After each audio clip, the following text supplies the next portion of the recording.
Thank you very much. My name is Kathy Wolf Moore, and I'm your state representative. Although I'm elected from the westernmost part of Wyandotte County, I work hard tirelessly every day inside the session and out to serve all the people of Wyandotte County. I've been involved in community service to Wyandotte County for the past 20 years of my life.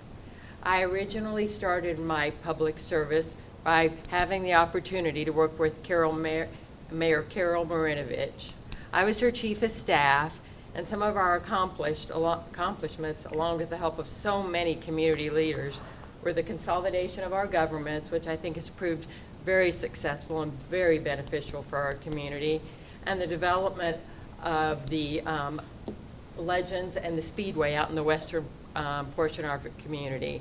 Additionally, we worked with many, many people throughout Wyandotte County to help develop and instigate a record number of neighborhood groups, which have done so much good for our community. So after my tour of duty ended with Carol Marinovich, I went to work for the University of Kansas Hospital. I'm the external liaison and the business director there. But I still wanted to be involved in public service. You might say I sort of fell in love with serving this community when I worked those 10 years at the unified government, and so I ran for public office. So for the past 6 years, I represented you in Topeka, and I can't tell you what an honor and what a privilege it is, and how much I appreciate the trust you placed in me.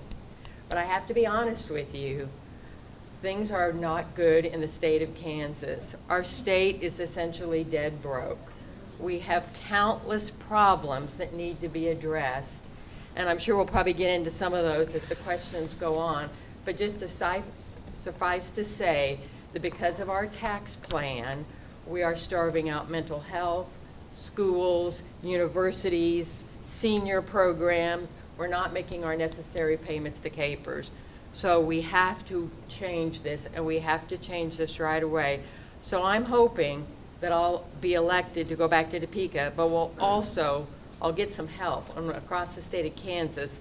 We'll elect some like-minded people. And thank you very much for your attention. Gwen? Good evening. I'm Gwendolyn Thomas, and I'm running for state representative for the 36th district. That district encompasses 67th Street from Leavenworth Road to Parallel out into the Piper area to 139th Street. I am a graduate of Bishop Ward High School. I currently am completing an organizational degree from Park University. As a lifelong resident of Wyandotte County, I have and continue to be an active part of the political landscape of my community. Having served in the office of Mayor Joe Reardon as his professional assistant in the Unified Government Board of Commissioners, I continue to stay actively involved. Being a part of that administration, being a part of both of those administrations, I have gained considerable knowledge and experience of our nation, state, and local governments. I continue to take an active role in community life, serving as the vice chairman for the Wyandotte County Central Democrat Committee and committee precinct chairman for the 11th precinct for the 36th district. Organizations that I actually support and volunteer includes the Heart of America Veterans Stand Down, Boys and Girls Club, Providence Hospital, KCK Chamber of Commerce, KCK Convention Visitors Bureau, Mount Carmel Redevelopment Corporation, as well as sitting on various community advisory boards. My platform is one that supports and promotes school funding inequality, increased public safety, access to mental health programs, a decrease in Medicaid cuts, and the preservation of our neighborhoods. Having a love for my community and a passion for public service, I want to be your strong voice to bring about the social improvements that are so needed in our community. So my message is very simple. I want to bring about change, and the only way to do that is to vote for me. Thank you. Thank you. The first question is for Representative Moore. It was reported that Kansas revenues were $75 million short at the end of the fiscal year, and that June revenues for the state were $34 million short. What is your solution to the state's budget problem? Well, that's a pretty simple one. We have to change the 2012 tax plan. I don't know how anyone can think that that tax plan is working, and yet people still say it does. That has been a disaster for the state of Kansas. And let me give you a little bit of information on where we stand because of that tax plan. With the backdrop of the tax plan was supposed to actually create and bring jobs to the state of Kansas. That was the whole idea of that.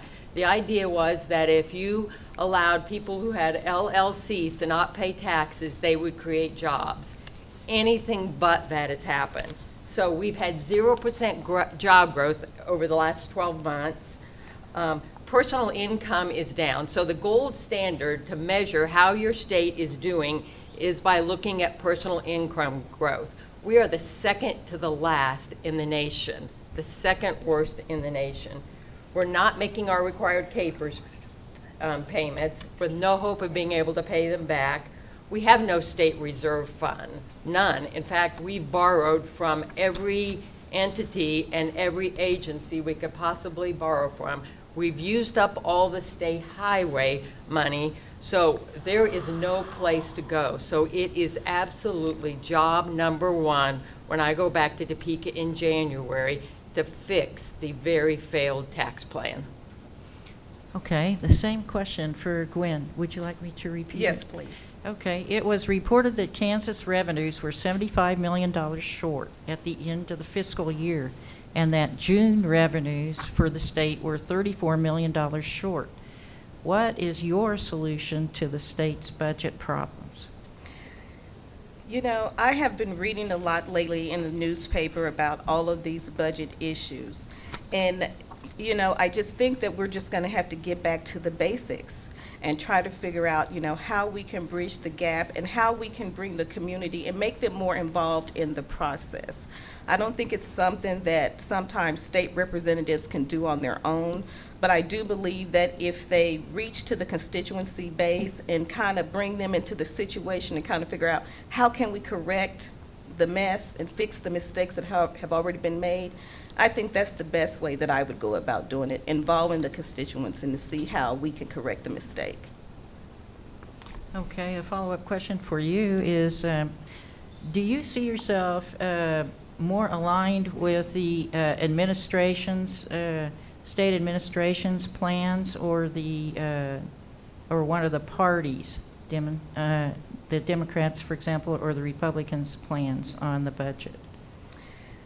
You know, once again, like I said, I have been reading it, and even with the latest issue that had come up with the school financing, even though it was the Republicans who created the mess, supposedly, it was a Republican who got us out of the mess. You know, when I believe her name was Roker, who put forth the plan to kind of help get our kids back into school. And so I'm a Democrat. I'm a lifelong Democrat. I will support the purpose and the mission of a Democrat. However, it shows that if we work together, Republican and Democrats, we can accomplish a lot. Mm-hmm. I'm moving on to the next question is, I think I'll ask Gwen first. The Kansas Supreme Court may rule sometime later this year on whether public school finance is adequate.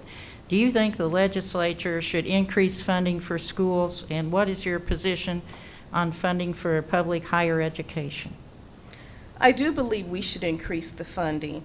Part of my platform is that we have school funding inequality. Wyandotte County is considered one of the most impoverished community. We're also considered a poor district as far as when it comes to students in our school districts getting the funds that they needed. So I do support increased funding for our schools. It's desperately needed. Okay, and what do you think about the higher education, the colleges, public ones?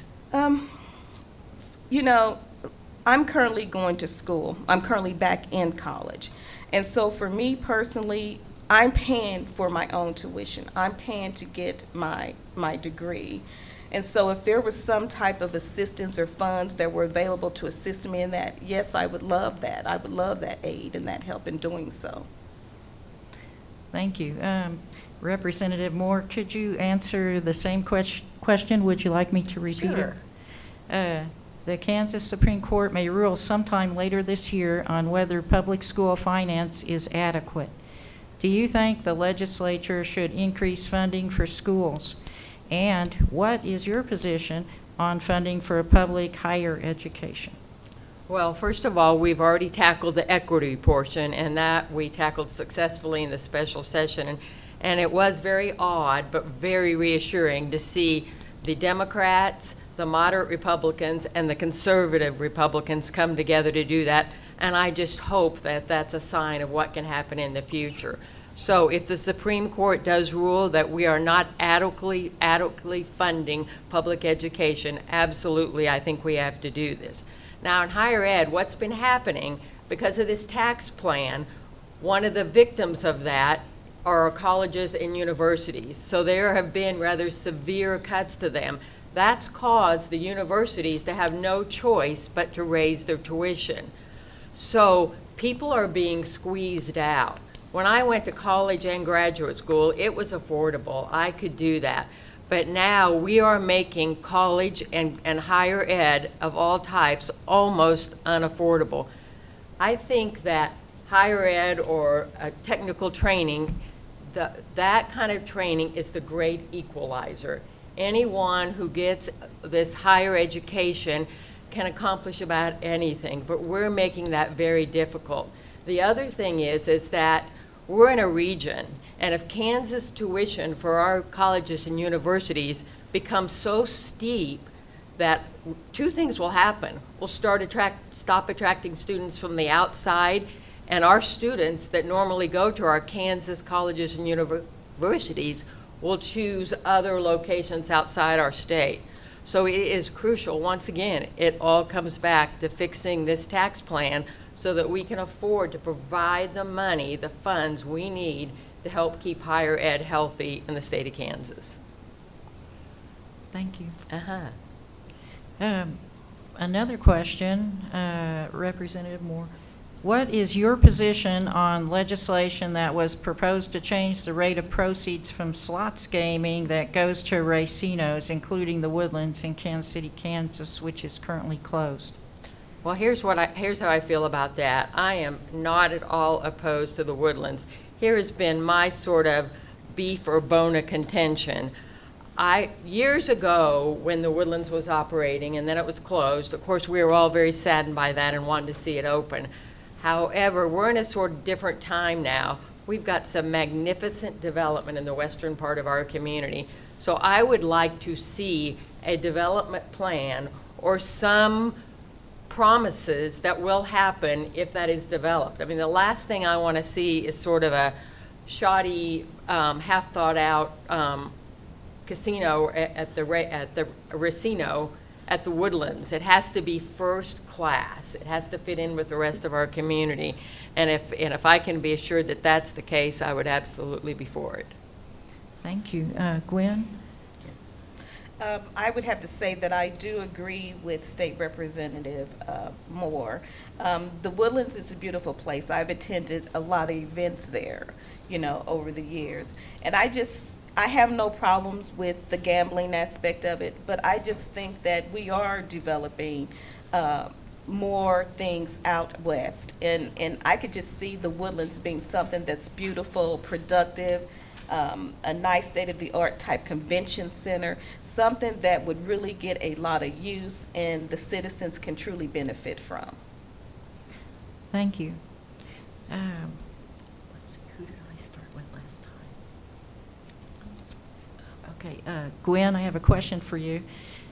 What is your position on the property tax lid currently in place on local governments and local school boards? Would you support a change to the property tax lid?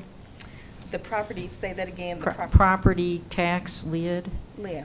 I don't know what that is. If you could explain a little bit more to me, but I don't know the understanding of that. I mean, there's I've a- read a lot of stuff, but I haven't come across that. There yet. is a lid on property taxes where the local governments cannot increase it more than a certain level. So is that like the mill levy where they can't? Yes. Okay. So please ask me the question again. Okay, what's your position on the property tax lid currently in place on local governments and school boards? Would you support a change to the property tax lid? I wouldn't support a change to the property tax. I mean, our residents are already feeling the squeeze from the property tax, and that's one thing that I used to hear about all the time in former Mayor Reardon's office. I still have an opportunity to go and meet with constituents in the community, and they feel as if we are paying the highest property tax as is. So I would say not to change it at this time. Thank you, Representative Moore. Thank you. I would support a change to the property tax lid. Now, first of all, absolutely, we have to continue to work every day in Wyandotte County to lower our property taxes. They are some of the highest in the region, and we have to do something about this. But what the property tax lid issue is, in Kansas, the state legislature made the decision, I did not vote for this, that they would decide how much local communities could raise or not raise those taxes. We elect local commissioners and a mayor to make those decisions. They're not my decision, so I did not vote for that. Additionally, I think it was rather hypocritical of the legislature because when the sales tax was voted in by the state legislature, they didn't go to their constituents to ask about that.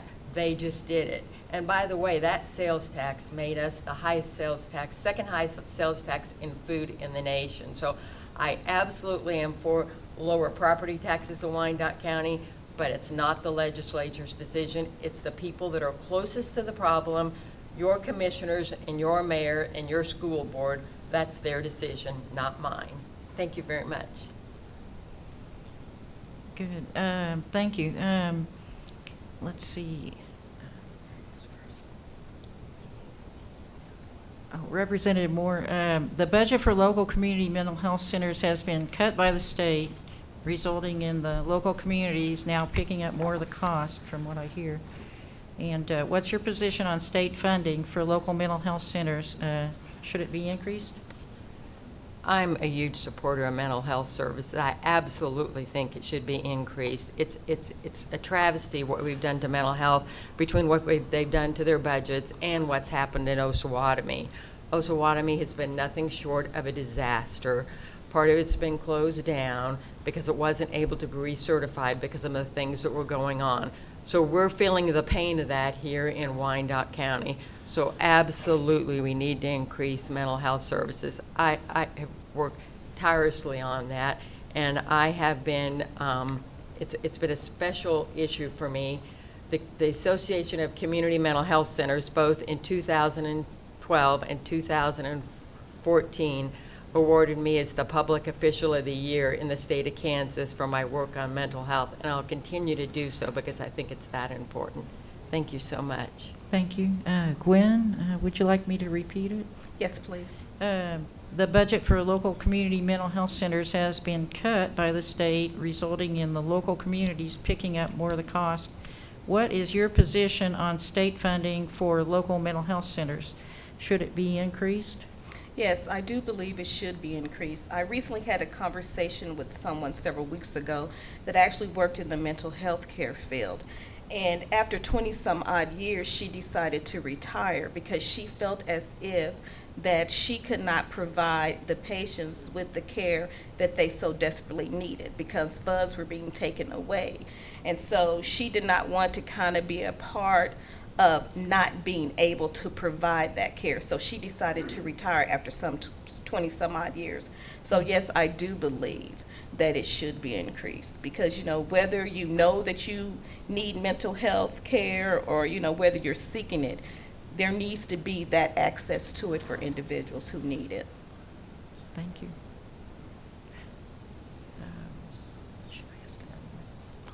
Okay, this is kind of an open-ended one. what, in your opinion, are the biggest issues facing the Kansas legislature next year? I guess if we already talked about them, you don't necessarily need to go over them again. Go ahead. Me? Okay. Yeah. Like I stated earlier, I'm work in progress, and it's something that I've been learning, and I continue to read the newspaper. And I think the budget crisis is one of the biggest issues that we're facing. I believe that I read in the newspaper recently that schools may not receive their funding or their check, and you may have to wait till next year. And so I do believe that it's time that we try to get a handle of this budget crisis, because if it's not taken care of now, it's just going to be a lingering snowballing effect that continues. And it's going to be out of our reach to really get a hold of it. So for me, it would be the budget. Thank you. Representative Moore? Thank you. Mine are pretty easy. It's the tax plan budget. Since they work together, it would be schools and it would be Medicaid expansion. It all sort of flows out of the budget and tax plan because, like I said, because we're squeezing so many other budgets, we're making some very inappropriate and costly financial decisions. Let me just give you an example of one. We've had something around since the 90s called the Senior Care Act. And what the Senior Care Act does is provide monies for in-home services for seniors. And the idea is that they stay in their home. Number one, that's the right thing to do. But number two, it helps the state avoid the very costly amount of money they'd have to spend if a senior had to go to either assisted living or long-term care and they were on Medicaid. So what we've done, I didn't vote for this, but what happened was the Senior Care Act has been drastically cut. So more seniors will end up in assisted living and long-term care rather than are in their home. And it might be a short-term fix for the budget because you save a little money, but long-term it's going to cost the budget and cost the state of Kansas and taxpayers a lot of money. So, and then also, I think schools we've talked about and Medicaid expansion. It's just crucial that we pass that Medicaid expansion. We're one of 19 states that haven't passed it yet. It's the right thing to do for so many reasons. 150,000 people in Kansas who don't have insurance now will be covered. Think about what that does for the economy. Think about the jobs that creates, not to mention that people will have the health care they need. And it makes sense to me because wouldn't you rather have someone treated at a doctor's office for high blood pressure or heart disease rather than end up in an emergency room in intensive care for a stroke or a serious heart attack? So once again, it just makes sense to do these things. And thank you very much for the question. Thank you.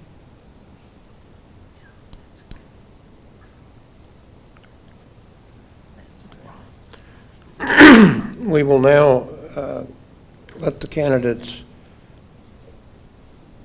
offer their closing remarks. And we'll start with Gwen. Well, first of all, I would like to thank you and the individuals on the panel for the opportunity to speak this evening.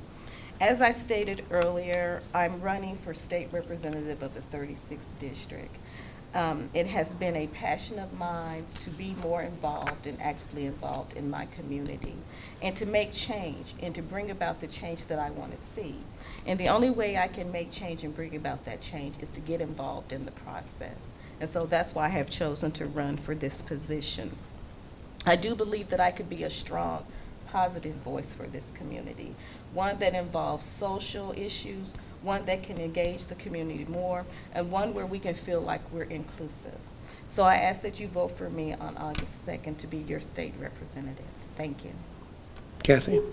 Thank you very much. Thank you also for your kind attention this evening.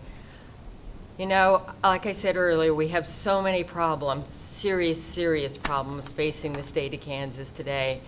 And I think the real answer to solving those is we have to put the politics aside at the state level. I hate to say it, but Topeka's become more and more like Washington, D.C. It seems like to me at times that a party win is more important than the issue or the people. I mean, it seems like the Republican or Democrat dynamics are actually destroying destroying Topeka and destroying our state.